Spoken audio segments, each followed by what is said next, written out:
Hello, everyone.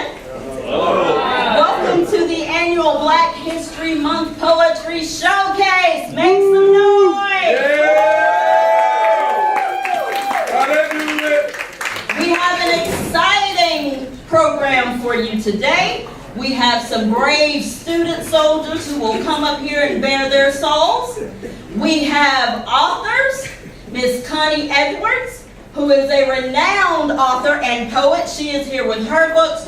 She is the South Carolina Poet Peace Laureate. Yeah! She That's is big! Come on, clap! That's big!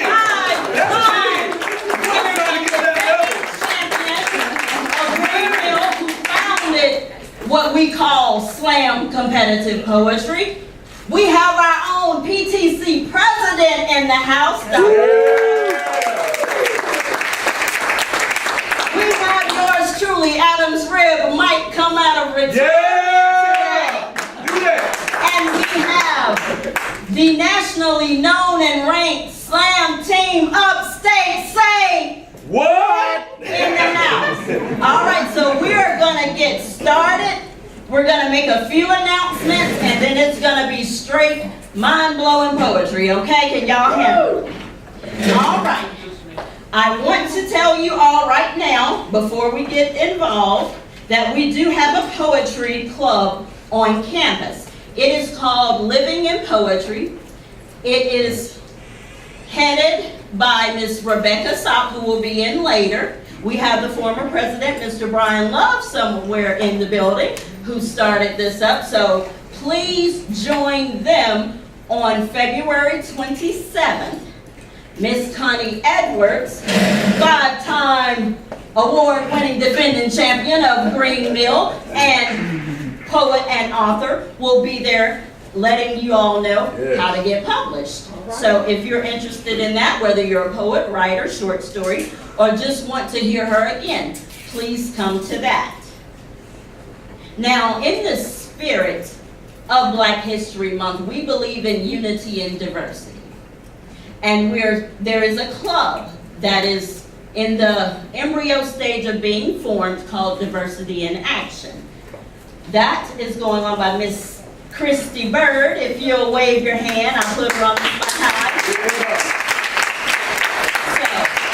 So, it's not a black club, it's not a white club, it's Diversity in Action. It is a diverse club, and it will be action-oriented. So don't think you're just going to come and listen. You're going to be a part of something beautiful at Piedmont Tech, and I'm very excited about that. She will come up in a few minutes and talk about that, okay? And I give my sympathies and apologies. Mr. Josh Lindsay couldn't be here today. He is our criminal justice instructor. He has a book now, so he's a published author, and he wanted to be here, but he is also at another function in Newberry, and his book is called You Were Raised Better Than That. And I will have it on a table after the event. You can check it out. You can purchase it. He's Googleable and all of that. So, now, we're going to get started. Yeah, he's Googleable. Googleable is the word. Y'all remember it's 2019. It's Googleable. The Say What Slam team is Googleable. Say what? Googleable. All right, y'all. I am so excited because the room is packed. Yeah. We need your energy, okay? Now, we don't want you talking while the performers are performing. But you can say certain things. Like, oh, yeah, say that. Say that, folks. What? Sweet. That was dope. Yeah, man. Thank you. That's awesome. Or you can just snap if you don't want to mess them up in their flow if they're coming off the dome. All right, other than that, are there any questions before we begin? All right, I have Mr. Dr. Brooks here, and I am so grateful that he is here to be our first poet on the mic.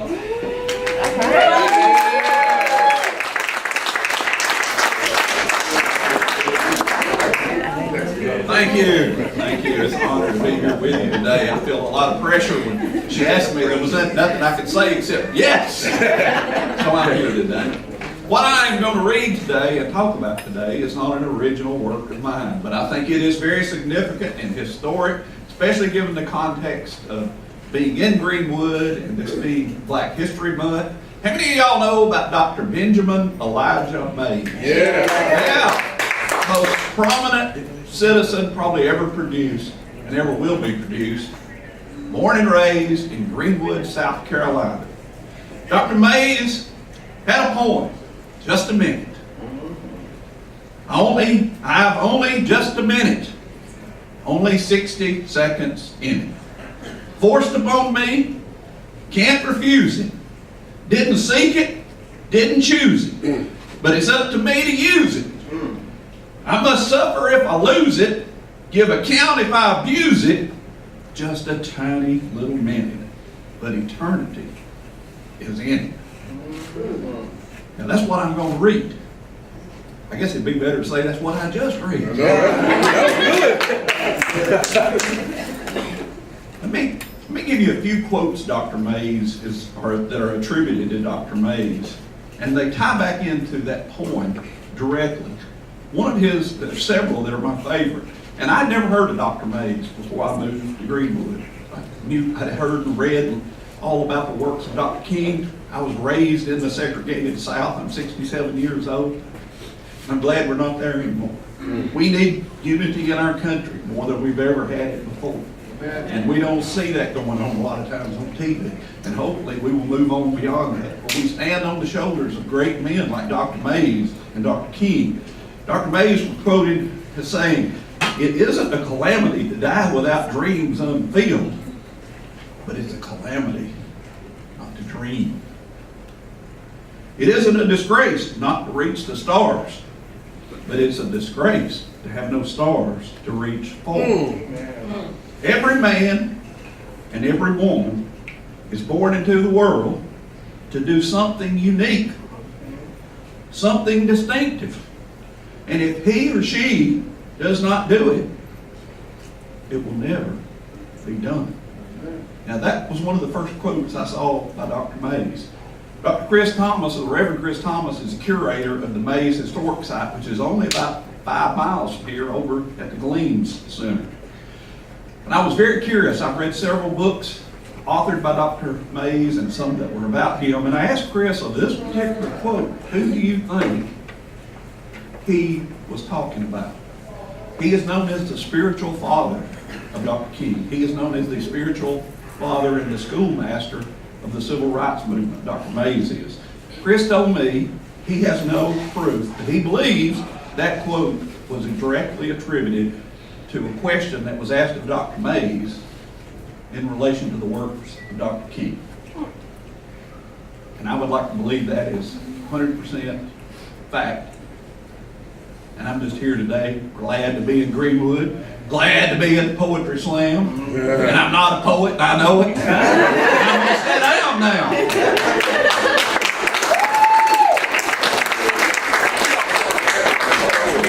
Out of the way. There's a seat. Next up, we will have Miss Christy Bird. She will be talking about the club Diversity in Action, and she will also be reading a poem by Brian Love. You'll snap her up or clap her up. Yeah.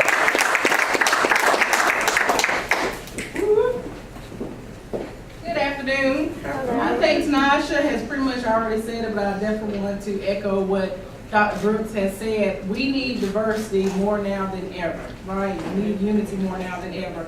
So this is a good opportunity to bring that about more so on our campus. DIA, Diversity in Action, is going to be a new group started here at Piedmont Technical College. Its primary purpose is for action, advancement, and awareness. And so if you're interested to come and be a part, we have a table over here, some sign-in sheets. We're planning to meet sometime in March. We want to kind of get an idea of what's a good planning time, meeting time for you all.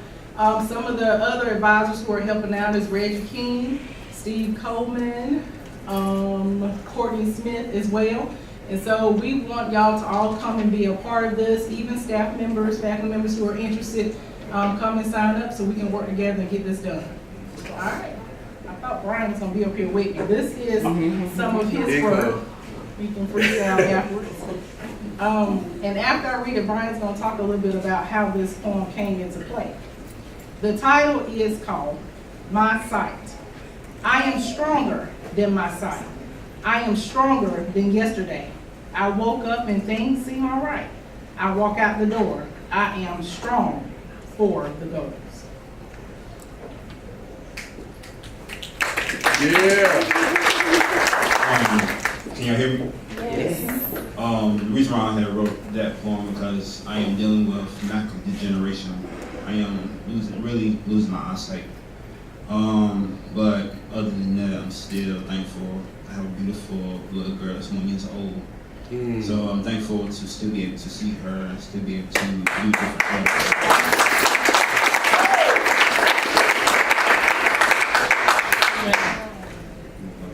I'm gonna freestyle a poem. Let's go. Alright, let me get the nerves out. You can do it. Hello, Brian. I see that you have macular degeneration. Left eye being affected, right eye connected, trying to build and connect to the heart, the strength to keep on going. Never thought I'd be losing my eyesight so young. Hello, 16. 16, as the doctor said, you have macular degeneration. Not having a cure. I guess at the young age, you don't even care. Where should I go? What should I think? Can't talk to my grandmother because she's dead and gone. Graduating from 2007 high school, still trying to realize who I am. As macular degeneration take over my life. But today, I declared it will not take over my life as my heart still is staying strong. As my little girl says, Daddy, as my life still keep going. Staying strong now I'm 30. Living today, believing in tomorrow, trusting in my steps as I believe as the macular degeneration fades away. Thank you.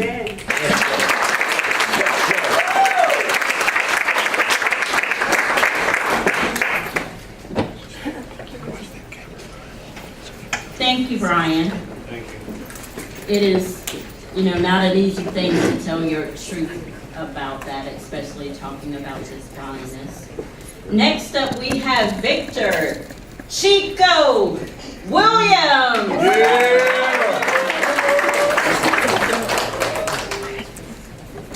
And you can introduce yourself. Everybody? My name is Victor. I go by Chico. And my first poem I had wrote is dedicated to all the black females that I have in my life. My mother and my grandmother raised me. So this is for them. Never down on oneself, unknown power to the world, beyond all comparisons, intelligent in one's own way, aspirations released around others, nothing better than that one, simply unique. All of these things this queen has in store in her. Not only strength, but stability is what you'll find. She holds this power for our greatness while providing security for our weakness. Eyes are distinctive, telling the tale of true hardships. Grace's smile preludes the coming of fulfillment. Showing every cherished authenticity in her motion, her hair is the fabric of what keep our cries from falling. Natural in all her ways, though few are resentful of what she offers and despise her, she is loved, not only by us, but by herself. Due to the fact that her pride is the cornerstone of her genetic identity, to even have an opportunity to be in her presence is a blessing in itself. That's why we hold her so dear, because without her, life as we know it may be conflicting. So realize she's more than another queen. but to us, she's our Nubian goddess. Let's go.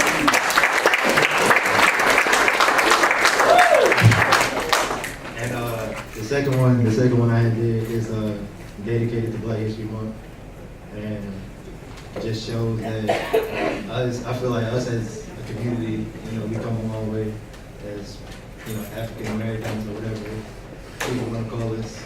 But this is dedicated to us. To this tent, many call us, but few realize what they say. Spider, jet, raven, ebony, sable, when in reality we're a different cast. Chestnut, wood, pecan, tawny, penny, but all the world knows is black. However, they don't know the pride we take in our pigmentation, the pride we take in black, the meaning behind it, the elegance we carry when walking among the world.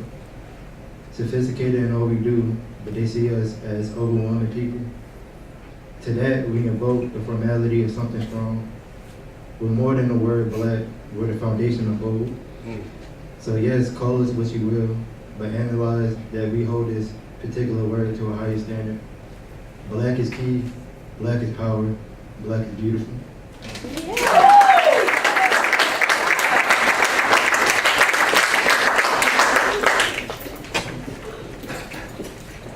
All right, everyone. Thank you, Chico. Everybody give Mr. Chico a hand.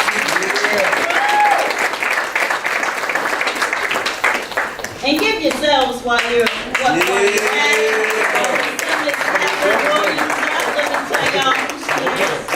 Miss Catherine Patricia Williams is like our spiritual song advisor for the poetry reading. She's our resident singer, and she wants to give you something I believe she wrote. Is that correct? So y'all getting an original today. Let the church say amen. Amen. Let the church say amen. Amen. Bless you. Thank you, Jesus. Wow, that was a great opening, and praise the Lord, everybody. Praise the Lord. Thank you, Lord. You see, I've come a long way, and a lot of people just don't know where I come from. Being a black woman, I've gone through so much, but God is so good. And you know what? He's causing me to rejoice. And Isaiah 61 says, I will greatly rejoice in the Lord, for he has covered me with the garments of salvation. He's clothed me with his robe of righteousness. And this is where my song has come from. So, I will greatly rejoice in the Lord. My soul shall be joyful in my God, for he has covered me with the garments of salvation. He has clothed me with his robe of righteousness. And as a bridegroom decketh himself with ornaments, and as a bride adorneth herself with jewels, I will greatly rejoice in the Lord, my God. I will greatly rejoice in the Lord. I will rejoice. I will rejoice. I will greatly rejoice in the Lord. I will rejoice. I will rejoice. I will greatly rejoice in the Lord. As a bridegroom decketh herself with ornaments, and as a bride adorneth herself with jewels, I will rejoice. I will rejoice. I will greatly rejoice in the Lord. I will rejoice. I will rejoice. I will greatly rejoice in the Lord.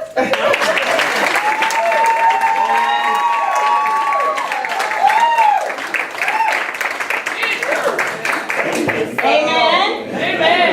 And amen again. All right. Let's see.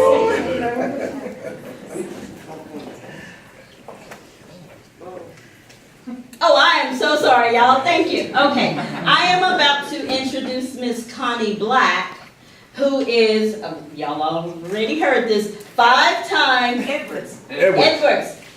Everybody's a black today. We have a shade black. I am so sorry, Connie. Miss Connie Edwards. I'm an honorary black. There you go, yeah. We take everybody, baby. Come on. I am so sorry about that. But as you've heard, Connie is the 5-time defending Slam champion of Green Mill, who founded Slam. She's a renowned poet and author. She has her book. She'll tell you about her books in just a moment. She did kindly ask if I would read one of her poems. So I will read one of her poems and then you will hear her. In 5, 4, 1.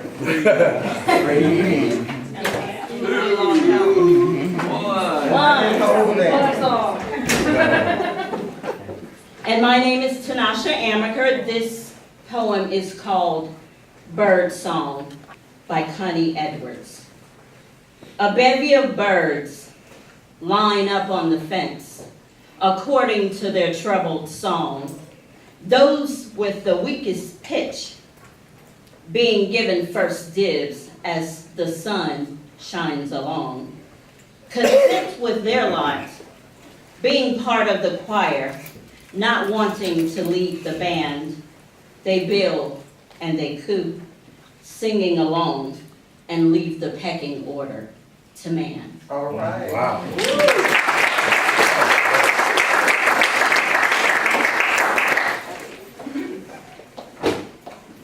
It's an honor to be here. When I first moved down to Greenwood from up by Chicago, I had no friends. We moved in, I did not know one solitary soul. And a sweet gal, beautiful black girl from Little Cricket took me in. And we'd have coffee every day, and I'd tell her how homesick I was, and she'd tell me how good Greenwood would treat me if I'd give it a chance. And I've led a very white-bread life, very academic, very nondescript. And then a terrible thing happened. My only friend, my good friend, Dee, was murdered at Little Cricket by her husband. And I couldn't get past it. There was no amount of prayers. There was no amount of recrimination. I just couldn't get past it. So one night I got up and I wrote a poem. And that was 10 years ago. I was 65, had not written poetry, had written other things. But this is how I came to poetry. It's called Mama Ain't Happy. Mama ain't happy. The beatings began, smoldering fire. The children ran. Mama ain't happy. Mama ain't happy. Sitting up makes it worse. Kicked in the ass, shouting a curse. Mama ain't happy. Mama ain't happy. Choked down and cold. Blood in her throat. He tightens his hold. Mama ain't happy. Mama ain't happy. Her breath slips away. Blood in her throat. He's darkened her day. Mama ain't.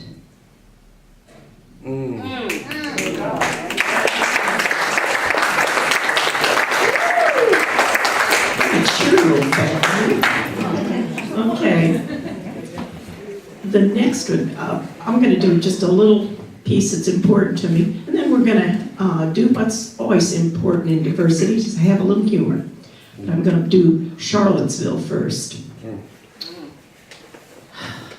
Charlottesville.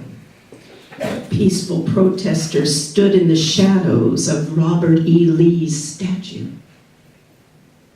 A divided society. Suddenly, a malignant wave washed over the peaceful people. When a man using his car as a battering ram ran down the people, blood in the street, breaking bones, and when it was over, Heather Howard lay dead. A dark cloud settled over Charlottesville. It's there still today. But when the commander-in-chief was told about this, terrible, terrible atrocity, he said, well, there's blame on both sides. Really? Really? Peaceful protesters? I don't think so.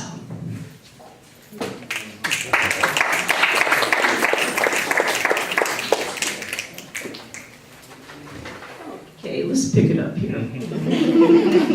I love addictions. I have addictions. Cats. Shoes. Hats. Sweets. But there's other kind. This is called tattooed lady. No, it's true. You can't just have one tattoo. Give me an hand. Under the scab, the tattoo festered, a veritable kaleidoscope of colors. Purple, green, gold, and bloody brown. Touching it, the popular attraction winced, pouring penicillin powder on it. Over the decaying art, her hopes of competing in the tattoo fair faded. Prize money would have given her enough to do her ankle art. The lady sadly shook her pictorial head and went to the street to earn enough money to pay her tattoo dealer. Art ain't always easy. Let's go. Now, look around and think of your family. There's always one in every family. Maybe there's one here that's the favorite, maybe not. This is called Honeybell. There's always a family favorite, and Honeybell was it. Golden curls, big blue eyes, and crossed ankles when she'd sit. Mama and Big Daddy loved her. The other girl came in dead last. In Southern family tradition, she was revered like royalty past. Now time has a way of slipping away.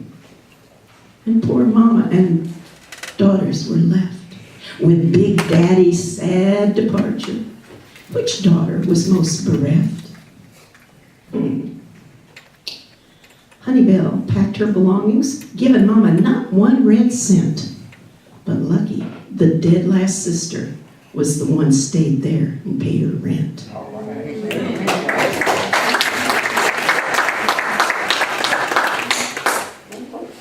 One more. Oh my gosh. Okay, well, I gotta, let's see. I'm gonna get naughty.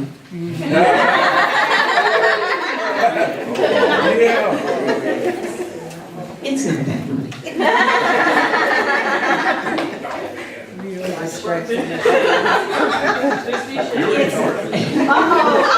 Our president is over here.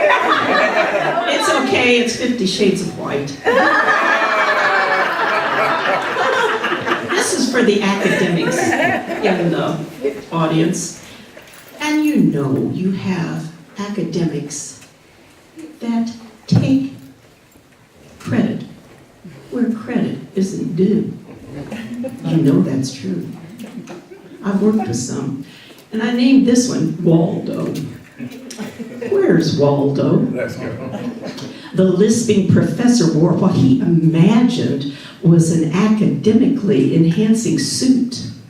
He followed closely behind the department head, keeping his predatory eyes on the herd of gazelle-esque colleagues. The fever of self-promotion was upon him. Sitting front and center in the faculty meeting, claiming unearned credit. Like a cowbird that lays its eggs in the nest of others. Where's Waldo? At the head of the classless.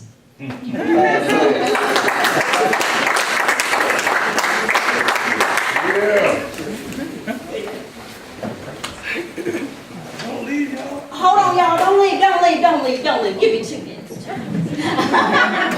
Next to the stage, we'll make it quick because he likes to talk. So, if y'all would give a big round of applause for Moody Black from the upstate stage.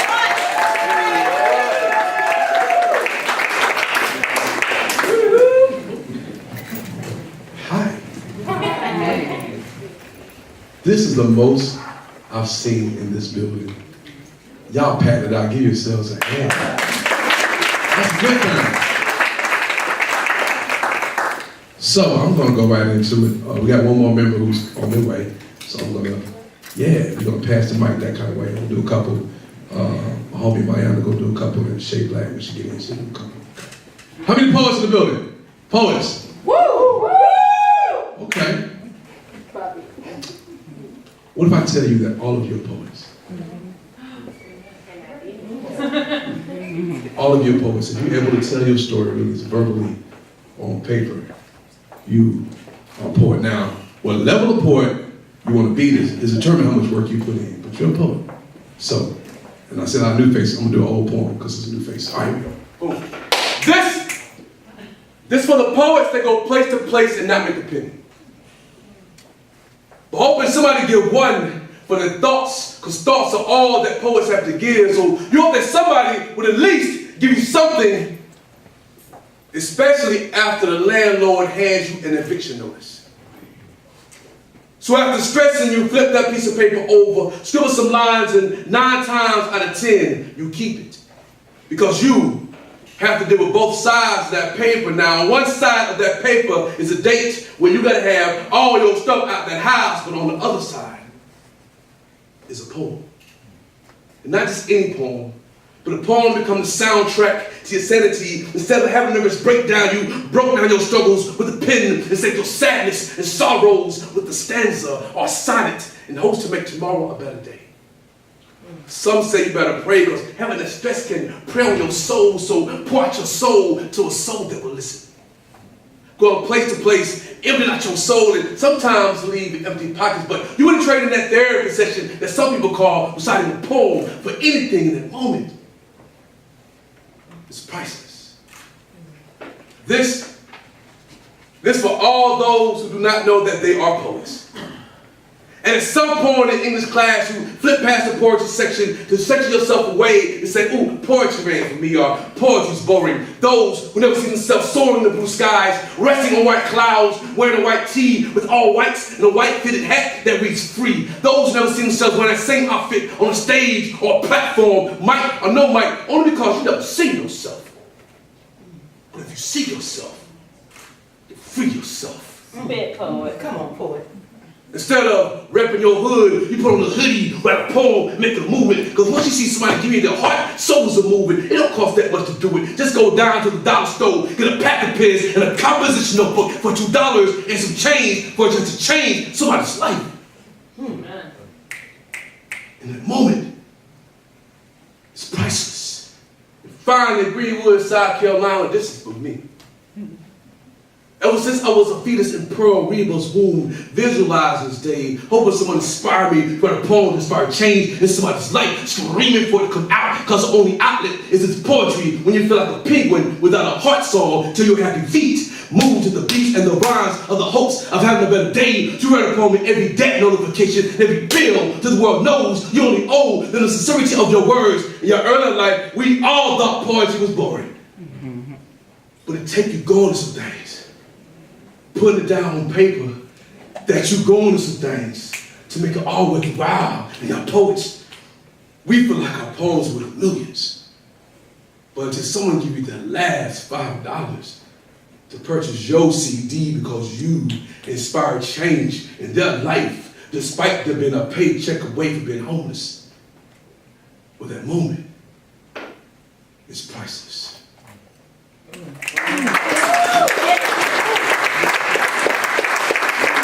Sometimes I sing, this ain't bad though. Ain't done now. Don't go, baby. I'm lying here waiting, my dear. Singing is not my forte. I'm not this. All right. I'm gonna do one, but I'm gonna pass the mic.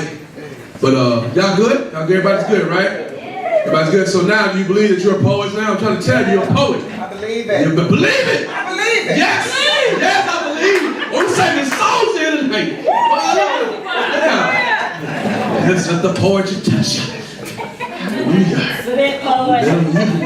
Let the metaphor use you. Spit, poet. All right, so I gotta plug myself real quick. I am a a national touring poet, and I'm a smart arts teaching artist. And what that means is I'm for hire to go to schools and work within the curriculum to implement poetry in whatever subject, whatever you're doing in your classroom. I was at a school called Mountain View in Tigerville, way out past Greenville, in the backwoods, where there's no black people. Maybe one or two. I look like a flying buttermilk. But it's okay, because I love what I do, and I love people no matter what walks and paths of life that you're going through. Poetry connects us. It binds us together. But it's hard to teach poetry to kindergartners. I mean, they got a little bit of what I was teaching them, but you have to do a lot of story time. And the last day I was there, I bought a treat for the kindergartners. I read Dr. Seuss. And to a kindergartner, Dr. Seuss is their favorite hip-hop MC. And I'm a hip-hop head. You listen to hip-hop, you listen for lyrics. And a lot of times you hear something outstanding and you're like, oh my God, all bars. They say, oh! That's how we are with hip-hop. That's how they were with Dr. Seuss. Every line I read out, those kids lost their mind. I couldn't believe it. It weirded me out. I never seen anything like that. You had 15 5-year-olds all in amazement and staring at me, and I had the book, and I'm reading Go Dog Go. And I said, big dog, little dog, and the look on their faces. Oh! Oh! And their faces changed. Oh! And it blew me away that I was reading Dr. Seuss, and they were like, bars! Go, dog, go! Oh! Oh! It's crazy. So the lesson and moral of all that. If you have a kindergartner, read them Dr. Seuss. Amazing. Amazing. Next poet. So, a lot of times when I travel, particularly during poetry slams, a lot of times you're competing in poetry slam, you want to pull everybody's heartstring, you can get them dark poetry and heart-wrenching stuff. When you're going to leave out, your face going to be wet because you're going to be crying and stuff like that. And after a while, I've done this a little over 15 to 18 years. I done heard every dark poem there is, and I'm sad. But I'm like, how come you don't write happy poems? Because I refuse to believe everybody here never have a good time in their lives. Never have a moment where they're laughing. Not one moment, not one time you laughing, no times, really? So, I have a happy Say good, thank you. Tired of crying at poetry events. I want to be happy like a puppy with 2 tails. I want to be happy like a tornado in a trailer park. A tick on a fat cat. I want to be happy like my 8-year-old daughter calls and she say, Daddy, how you do that there? Happy like my 5-year-old son ran up and down the hall, escaping this imaginary play world, singing this Curious George jingle, kind of happy. I want to be happy like being happy is the new cool. I want to be happy like, think I'm on some drugs, but I'm not on no drugs, because I don't like the drugs. Drugs like me. No, really, me, I want to wild out. I want to get lit. I want to act a fool. I want to be free without embarrassing you. But if I embarrass you, it's okay, because I'm happy. I want to be happy like, I want to do some crazy stuff. Like right downtown with a purple cape flapping in the wind. I want to fly. I want to spread wings, feel the whisper of the universe on my fingertips. I want to moonwalk on the sun. I want to grab stars at the black silky sky like they're diamonds. Okay, that might sound like I'm on some drugs. But I'm not. I'm happy. I want to explode. And Big Bang Theory, the beginnings of being in bliss. Intelligence designed my smile. You know that God is inside my throat, giving you happiness. Because happiness is like heaven. I want to be happy like Moody Black is the most interesting man in the world. He once parallel parked the school bus. Underwater. His blood smells like cologne. Aliens ask him to probe them. There's something about that guy. No, I'm just happy. Happy like it's the first day of spring. Happy like one of the kids at the after-school program where I used to work, and they asked, Mr. Bob, do you know what stars made out of? I said, yes, child. Gas and energy. They said, no. Imagination. That made me happy. Happy like I got some sweet potato pie all for myself. Happy like when I got a plate of fish and grits. Happy when I sit in my recliner watching an amazing Spider-Man, drinking some orange juice. Kind of happy. Happy like being a poet. Because I know there's a dark place waiting for me to put down my pen. But I refuse to be down again. And being happy don't mean that everything has to be perfect. That's right. It just means you gotta smile through its imperfections. So I won't let hard times, a rainy day, a bill, or even a hater bring me down. Because I'm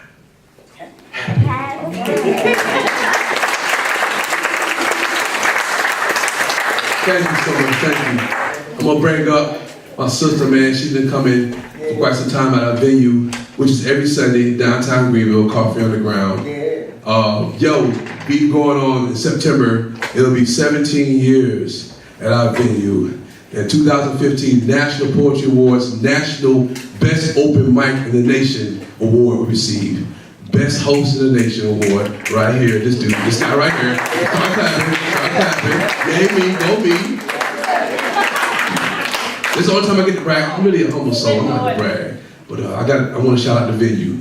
And my teammate just walked in. Shay in the building, Shay. Y'all didn't put a treat, man. Shay is really awesome. Has an awesome story. But this next poet, she has an awesome story too as well. And she has a book she's going to announce about that coming out real soon. So make sure we support all of our artists. Because being an artist and trying to get your product out is a very tiresome and hard-working endeavor to get people to convince y'all to like, hey, we got some quality work. But don't be asking about, hey, ain't nothing real out there. Ain't no substance out there. We got it right here.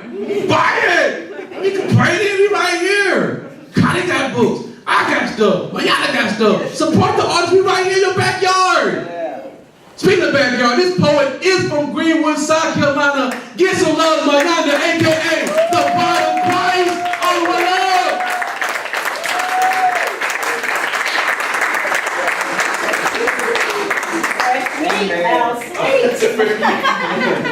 Hello. Hello. I am Mayana Carter. I am a native of Greenwood, South Carolina. I like to say that when I go places because usually I'm hardly ever home. So anyway, I am known as the Bride of Christ. I call myself a kingdom poet because all the poems that I write, they represent the kingdom of God. And so I go into all kind of places and I try to advance God's kingdom, bring inspiration, empowerment, and I try to impact people in their lives, no matter what they're going through. So my book is coming out. It's going to be a global book. It's called The Prophet's Cry, Volume 1, Birthing Pains. How many of you know that you're going to go through some things to birth some things? Amen. If you're ever going to be great, if you're ever going to do anything that's going to be impactful, if you're ever going to be influential, then you must go through some pains. So Birthing Pains is a book that took me 5 years to birth because I actually had to go through about 5 years of pain, different situations, different circumstances, trials, and walk with God through them. And the whole book is a combination of poems, short stories, prayers. It's a new project. It's something different. My publisher told me, said, this is good because this is different. A lot of times we get poetry books, but we don't get poetry, short stories, and prayers. And so I think this book is really going to help a lot of people. I'm an advocate for women. I build women. I love you guys, but there's a specialty or whatnot for helping build women to walk into their purpose. Because how many of you know we all have a purpose? Amen. And if we do not fulfill that purpose, then we rob people out of what we were supposed to bring to their lives. So I believe that it is predestined and purposeful for me to be here today to share some of my poetry with you. And I believe that once I finish sharing with you, that it will impart into you and it will be a blessing. Amen? Amen. So this first piece I'm going to speak for you is, how many of you are very familiar with Maya Angelou? Yeah. I love Maya Angelou. I love Maya Angelou. And so I was writing one day and I've read her book, Why the Caged Bird Sings. And have you read that? Yes. Well, it inspired me to write a piece called why the caged soul screams. So I'm going to share that with you today, okay? I know why the caged soul screams. Because she's locked behind steel bars that steals dreams. She's in prison. Lost in a system of an unrenewed mind, fighting a strenuous battle that continues to wear her down with time, and she's chained. And she's learned to carve her name and dates into steel plates that rest underneath her feet, for she has come to this conclusion that this place, you mean this place, just may be home for me. I know why the caged soul screams, because she was never given her wings to fly above mediocrity and low-level places. Her residence now being located on Cage Boulevard in a caged community with other caged souls, finding herself screaming aloud, who knows what I'm going through? Searching and seeking for a break between the bars that she may be able to squeeze through, but what is a caged soul to do with no word? The lock? Did someone in here ask about the lock? The lock that stands between her and her freedom can only be removed with kingdom keys like John 3:16 and Philippians 4:13, for she can do all things through Christ who strengthens her. That's right. Oh yeah, see, I know why the caged soul screams, because she hasn't eaten from the table of the king, therefore she's malnourished and starved in her heart. Feasting from the plates of leftover thoughts and experiences, they continue to poison and sip her strength, not knowing the length, the depth, the height, nor the width of a renewed soul, only broken and wanting and wanting and wanting to be made whole. Yeah, see, I know why the caged soul screams, because she's been brutally beaten with whips that cause her back to sting like a slave. She's scarred. Found so many times trying to run away back to old houses and places where she used to stay, looking for comfort, crying out, someone help me, someone free me from this prison of my mind and circumstances that have left me behind my God-given potential. Who shall break me free out of this cage? Who possesses the keys to unlock that which has enslaved my soul? Why are you so cast down, oh my soul? Why are you so disquieted within me? Have you lost your hope in God? Yes. Yes, see, I know why the caged soul screams. Because she's been disconnected from the one and only true King, Jesus Christ. Christ in you is the only hope of glory. That's why the caged soul screams. And that piece right now, I'm not going to give you all of it because I'm about to keep going.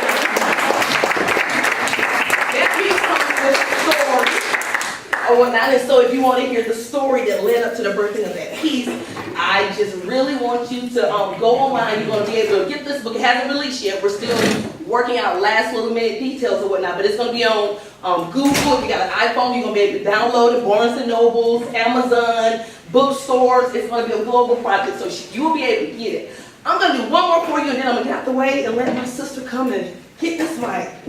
Okay, so this piece right here is called In the Beginning. Adam, Adam, where art thou? Adam, Adam, where art thou?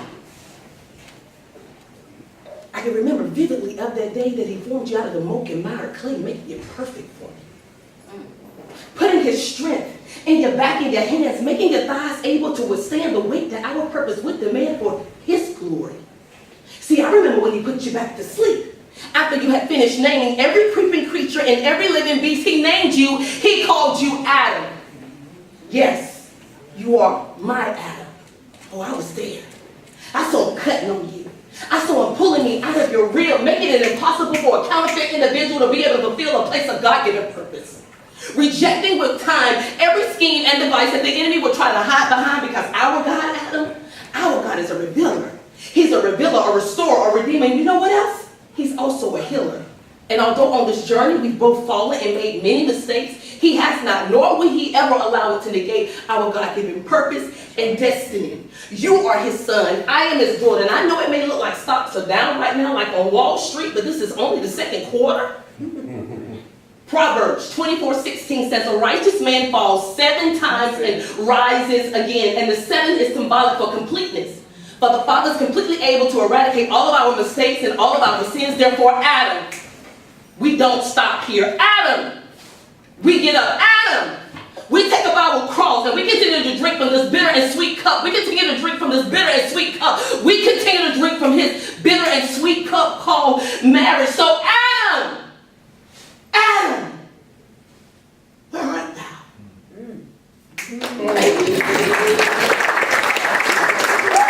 Private Cry Volume 1, Birthing Pains. I'll give it about 3 months and it should be everywhere. All right. Next up, Miss Shay. Miss Shay Black. Y'all clap Miss Shay Black.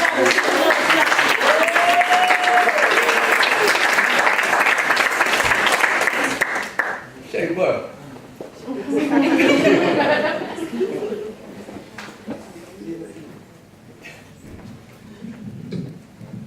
How's everyone doing? Yeah. I go by Shay Black. I'm from Greenville, South Carolina. I was raised there, born in Fort Sill, Oklahoma. My dad was in the Army. So I've been in the Army almost 30 years. So I'll be retired after I get back from Afghanistan. So this journey of becoming I Am Shay Black, I lost my son 2 years ago to black on black crime. So this is how I became into poetry. So I go by the name of Shay Black. So this poem right here is called Not Your Tongue. So this is my signature piece about people telling you how to grieve and how to get over death. And so here you go. It is said, to lose a child is to lose a piece of yourself. Have you ever lost a child? Have you ever lost a piece of yourself? If not, then not your tongue, or you have no earthly idea how I truly feel. Your feet haven't worn my shoes. They can't conform to my soul. You can't lace up this kind of life, so not your tongue. Because I'm tired of hearing it's going to be okay, that everything happened for a reason. Reasons are glorified excuses. And I'm tired of excusing the coward that's walking around in his excuses, his reason for killing my son. And your reasons, they're not helping me get back the piece of me that I lost. So please excuse me if I don't sound so thankful for your support. I just need time, so not your tongue. You can't eulogize my pain. This is no in and out procedure. It takes time to cremate this hurt. And I don't want to incinerate or reduce 10 images to ashes. They hold value. You can't reduce the weight of his value. It keeps his presence grinding my memory like his smile. But I still miss my baby. So stop giving me that he's in a better place, cause selfishly, I want him here with me, with this loud mouth and this temper tantrums driving me crazy. And he drove me crazy. But I won't have it any other way. See, he was my firstborn, my first true love. In my womb, he fed on my soul for 9 months, 3 weeks, 6 days, 30 years upon my heart. I can't get over this hurt with a snap of my fingers. But I woke to the fact that Tim is not coming back. But I still feel hope that I won't be that mother with the reality of a dead son, a witness for little souls who don't understand their dad is now part of their imagination, their fantasies.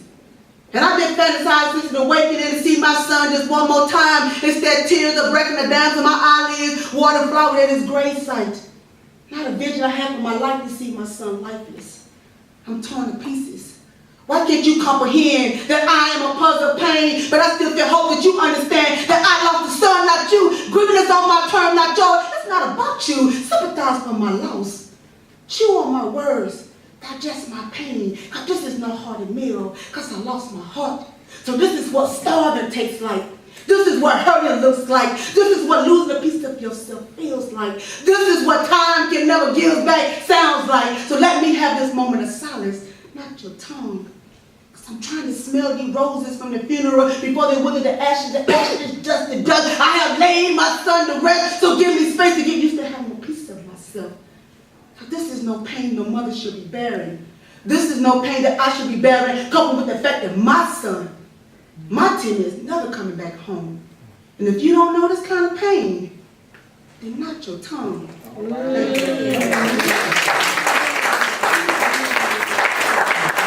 I have a video out on that poem. You can go check it out on I Am Shay Black on YouTube. You can follow me on all social medias on I Am Shay Black, Twitter, Instagram, Snapchat, and Facebook. Okay. This next poem is it's about coming into self-love. So this poem is called Fantasy.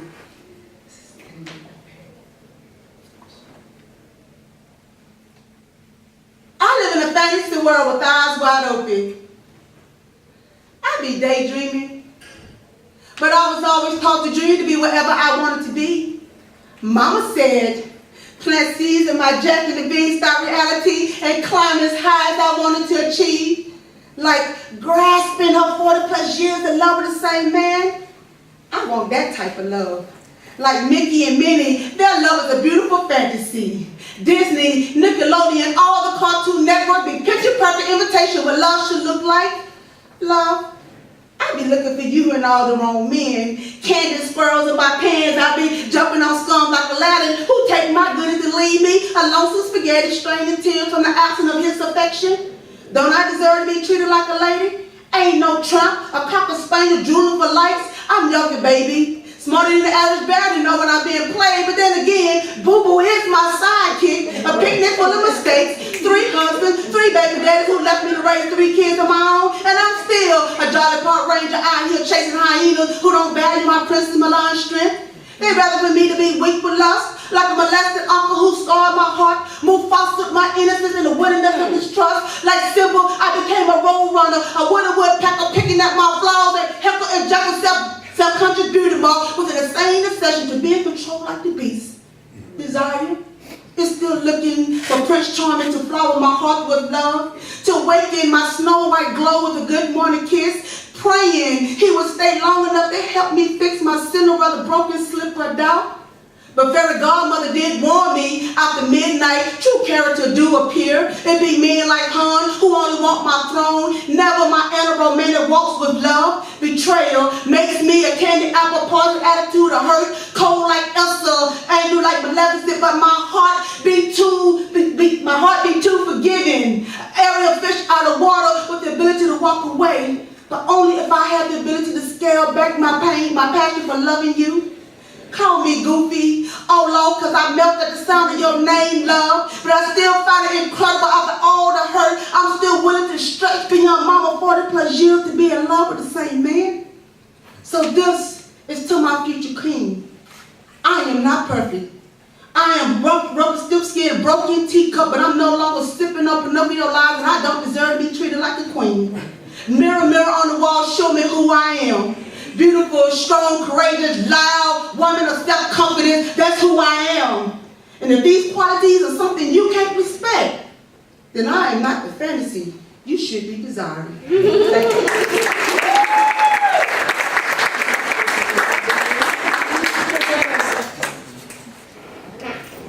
I always wondered about the lady in the tramp. I ain't sharing my spaghetti like that. Service out here, oh, Miss Mine's back. I'm selfish like that. I'm just playing. You had a good time? Yeah. Yeah. You had a good time? Yeah. I'm about to say, man, we drove all the way up here. Y'all sit down. I'm Southern. All right, so got time? Okay. I'm gonna do one more. And I'm gonna do a special treat for y'all at the end, but in celebration of Black culture, or African American culture, I do want to make sure that if you're a parent or you have any young people in your family, make sure you have conversations and dialogue about what's going on. You know, because they'll get on maybe a skewed media representation of what's happening, and then they can formulate something on mind. But you as an adult, as a parent, have conversations with your children so they have a clear understanding of what's going on.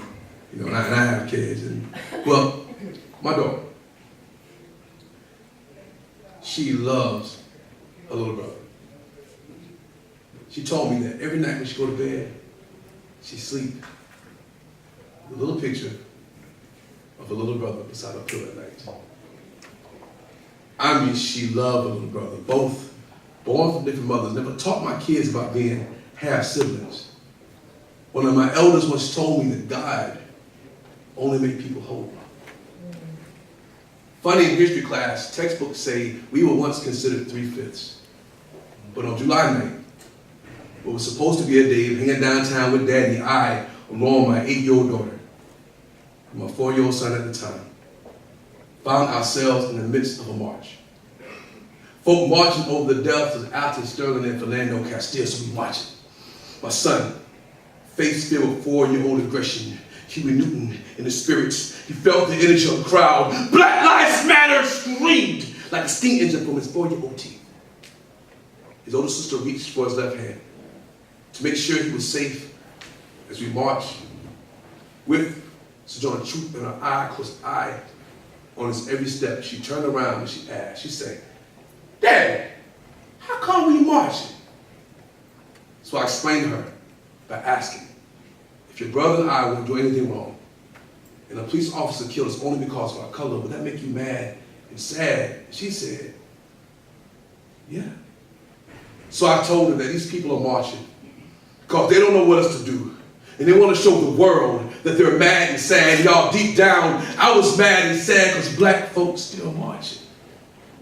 So immediately, my mind flashed 10 years from now, seeing them still marching, my son, still 14 years old, face filled with 14-year-old aggression, my daughter, 18 years old, still watching her brother every step. She's screaming, both of them raising their fists, screaming till their voice became silent because the murder of their father. My mind flashed 10 more years, seeing my 28-year-old daughter still marching, holding a picture of her little brother, that same picture. She's laid beside a pillow at night, knowing she'd never seen him again. And she's crying till her face falls, Niagara Falls, screaming till her voice became silent. Black Lives Matter, my mind flashed 10 more years, seeing my 38-year-old daughter still marching, holding a picture of her husband, holding a picture of her son, holding a picture of her father, holding a picture of her brother, hoping y'all get the picture. I'm hoping y'all get the picture. Every week somewhere, somebody loses a brother, loses a father. Somebody right now got a daughter going to bed with a picture of their little brother right beside their pillow. No, they'll never see them again. We are mad and sad and refuse to be broken. How come we keep being reduced to being a fraction of what we're supposed to be? One of my elders once told me that God only makes people whole. And how come the police tell me 3/5 our freedom? How come black folks still marching? We've been marching since 1942. And we are tired. And our shoes ain't got no more souls to give.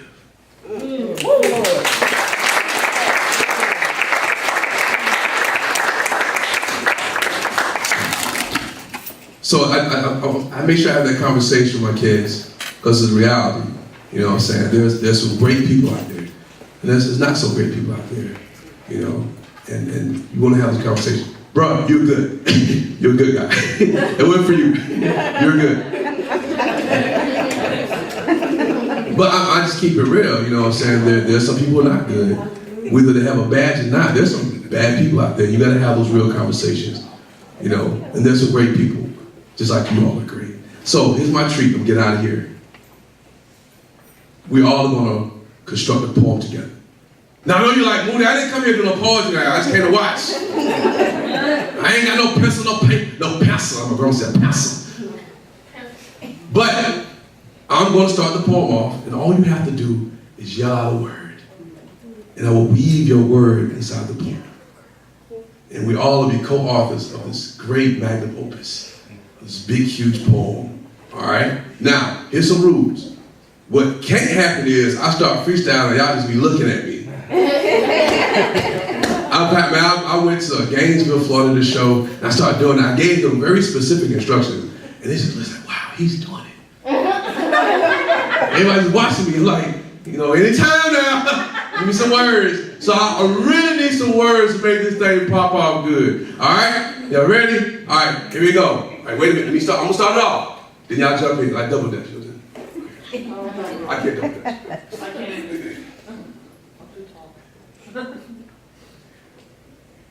I realized some truths about myself. I'm over 40. The gray's not going away. My legs may not get any bigger. Tomorrow. But I understand, I look ahead to tomorrow. I know there's somebody out there wishing that they had legs, had hair, or maybe just want to live a certain way that they can breathe and be free. And right now, this is my opportunity to give you your flowers, to dance in the rain with you, to understand it's pleasure in our existence. Every breath, every time we wake up in the morning. It's our time to shine and be free. Free like the sun that shines above everything else. And we all are sun rays from the sun.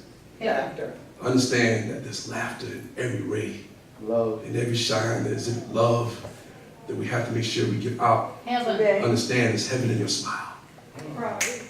And know that every time you wake up in the morning, you're somebody's fresh breath. Every wind, every time that you can be proud that they're alive.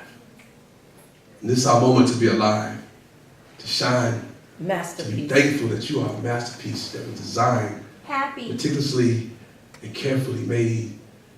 Be happy who you are. Destiny. Because I am. Because we're destined to be great. Destined to shine. Because we all are earthly beings, trying our best to be heavenly, to be godly, not knowing there's a God inside of us, wanting to bust open this physical shell so we can jet propel spirit when we be off in the atmosphere. We are atmospheric, y'all. We are deities ready to drop, ready to get down and dirty, roll your sleeves. Purpose. Understand, find your purpose. Be one with the world, the universe. Crossroad. Understand, you'll always come to a crossroad. But look in the mirror. Beautiful. Know who you are, and you tell yourself you are beautiful, you are great, you are kind. Every day. Understand that every day there'll be a challenge. Eat my text. Understand you can overcome that challenge. Read my text, you'll find out. Because you can't help but to shine, because we are all the sons. We are all S-U-Ns. We are all the S-O-Ns of something great. God. Be masterful, because there's a God in you. Right there to make sure that you're special. And every day, when you wake, you give thanks and know that you're somebody with a purpose. And know your purpose. I have. Despite being skinny fat. Despite having salt and pepper in my face. I know there's somebody out there who wished they could be a fraction of what we all could be. So be proud. Be loved. Be son, be whole, be you. Because everything that you're made of is made in the universe. And to me, in my eyes, you're a winner. Thank y'all. I'm struggling a little bit, but I'm struggling, but and you know what? I have some proof. Thank y'all so much. Say what? Slam is on Facebook. We all have individual Facebook pages and IGs and all that, man. But I am Moody Black. Shay Black, we got Bride of Christ. Hit us up. Please support the cause. My sister Connie, it's always great to see her. Please support her, man. We all have a special story, so please invest in what we're trying to do. We're trying to make sure we be better versions of ourselves to inspire you to be better versions of yourself. Thanks for growing with us, y'all. And give to Nasha some love for putting this together, y'all. And it's real. All right, the show is not over. We have two more pieces if you would just bear with us. I'm going to have Miss Connie come back up for one more piece, and then yours truly, Adams Rib, will close the set. Clap her up, please. This is a piece, will give you an idea of where I come from. It's a little different than Greenwood. Back in the 40s, in southern Indiana, they made moonshine. You all know about moonshine. Yeah. But it wasn't like just back in a still. They ran it up and down the road. They'd name their cars and they'd hide the hooch under the back seat. Yeah. And this is called Moonshine over Pike County. And this is one of the relatives that my mother refused to let us be around. Yellow-brown dirt caked the car that Junior drove into the dilapidated barn. Slow-witted, he was nonetheless the best moonshine runner in Pike County. The old Ford held a Cadillac engine that could outrun any police car, making Junior a local legend and favorite son. Dirt poor and sole supporter of his widowed mother, he'd start his moonshine run right about midnight, ending just before dawn. When things got hot, he'd hit a switch, dumping gallons of hooch on the highway, leaving a sweet smelling slick of untaxable white lightning. A second cousin provided the monkey rum that hid under the back seat of Aunt Mabel. Car chrome gleamed in the shine of the moon as Junior ran on his last run. No one took credit for shooting out the tire that plunged Junior's fast as lightning car into the river. But But no one was surprised when a local man ended up dead in that same river with revenuers coming. There were shotgun shells, quart bottles of demon rum littered the scene. And so it goes in the still of the night. Thank you, it's been great. Let's go. All the proceeds from my book go to the Big Oaks Animal Shelter. Thank you very much. All right, y'all, you've been a wonderful audience. Before we finish this, please support the poets, seriously. They have their work, they have their art, you can check them out. They have books, wristbands, they're Googleable, go look them up. Okay, and as I was saying that Miss Connie Edwards will be at the Living in Poetry Club meeting on the 27th from 1 to 2. So please support her also, and she will be talking to you about getting published. I forgot one thing. Anybody that wants to come to Aromas at 2 o'clock on March 17th and let me help you with poetry, help you with any of your writing or talk to you, I'd be more than happy to meet with you at Aromas on March 17th, 2 o'clock. Okay, and we will have that announcement also at the club. I've gotten feedback. They said, Tanasha, you used to perform poetry, you stopped. Yeah. What happened? So, life happened. It is what it is. Be careful what you ask for. It should have felt like privilege to remind my son that he was black. Cocooned by raceless faces. I mean, this is a good thing, right? Post-racial society, they said. I was the same way until I too was reminded, you're black. See, I'm not a kid anymore, and he's not a kid anymore. A racist gang called Cowboys and Indians for you, Netza Tamir Rice for me. Brown child, toy gun, in yard, and a funeral.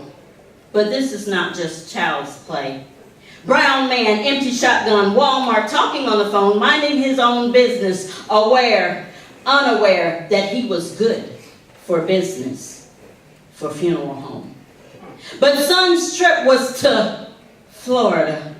I couldn't take the chance of him being permitted or not permitted to stand his ground. He didn't know the laws, you see.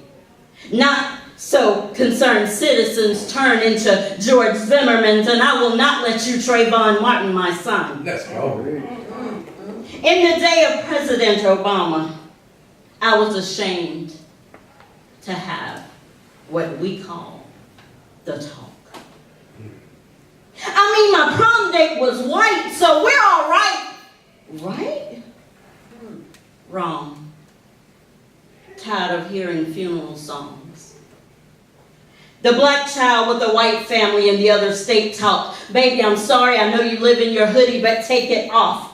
Talk. It's not fair. But no matter what you do, you just come home alive. Talk. Because the world is not filled with raceless faces. And no matter how we try to cocoon ourselves, we face it. Speak it. Racism. At 15, it took me more than a few minutes to own up to the fact that I was a hashtag writing while black. At 17, as a restaurant serving old flippant male had his way of calling me gal, and I still feel some type of way about that. Serving while black. At 19, it was driving by while black. And I'm sorry, I gotta say it, forget your facts. I don't want to hear about another black on black statistic until you can sit down with me and have a conversation about the true profile of a school shooter. Hashtag intelligent while black. Unapologetically black. Mysterious deep like the black sand beach in Hawaii black. Face your fear of black. Black cat, black magic. Black cat is beautiful. Black girls are called magic. Black is beautiful. Just how black? I am Bernie Mac. I'm not scared of you, black. I am Maya Angelou. Still I rise. Black. when we can disagree and still love each other unless your disagreement is rooted in my oppression and the denial of my humanity and right to exist. Black. Let's go. Why? Because we stop, we drop, we open up and still get shot. Black. Forget the perception of what others would have you to believe of me, black. Like, me being unapologetically black is me being anti anything else. Can we talk? I want you to love your white like the color of the teeth of Jesus white. I want you to love your yellow like the sunrise of God yellow, and love your red and your deep brown like the cedars of Lebanon personally planted by God brown. I don't want us all to be gray, a sea of boring, mundane, raceless faces. To me, that would deny the awesomeness of God. I will not deny the awesomeness of God. We are all the same, we just do things differently, and that's okay. Except when the division comes, when we build systems where some suffer and others enjoy better privileges based on race. Like mortgage and credit card rates. I was 24 when I learned that one. But my daughter is 8. And the only president for the majority of her life was African American, so she'll never know what this is all about, right? A couple of years back, I allowed her to watch the presidential debates, and her maturity astounded me. She said, "Mom, they don't talk like they were raised right. They sound like bullies." And I realized that my daughter at that age had more sense than all the adults in America. I will protect her. I will teach her to respect herself, to love everyone else, and teach her how to disagree, even when being reprimanded, because she will not be a hashtag Sandra Blanded.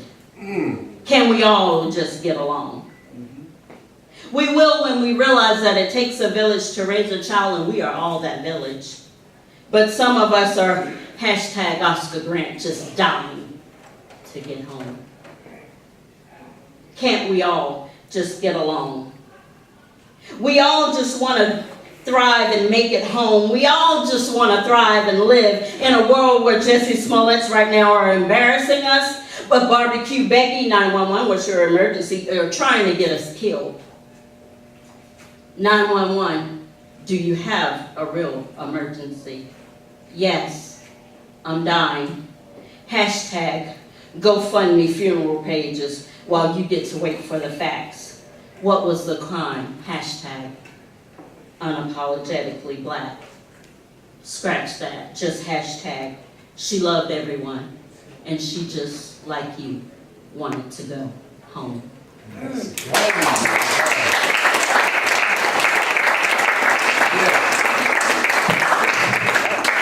Thank you, everyone, for being so awesome as a crowd with the poetry reading. This is not easy for us to do, and we love you all. We hope to see you again. We want poetry thriving here. Please don't forget the Diversity in Action Club that is forming so all of us can unite in our diversity. The contact for that is Miss Christy Bird. And Dr. Brooks, would you close us out with a word, please? It's a big honor to. Thank you so much. Thank you all for being here tonight. I'll close out with a short word of prayer. Lord, we just thank you for all of us that are here, regardless of our being. And we just pray for togetherness and cohesiveness and come together in our country and our nation as one peoples, accepting all. Lord, just thank us and guide us, lead us. And I ask as we go to from this place, keep us safe and guide us. And Lord, we just thank you and all God's children to say, Amen. Amen.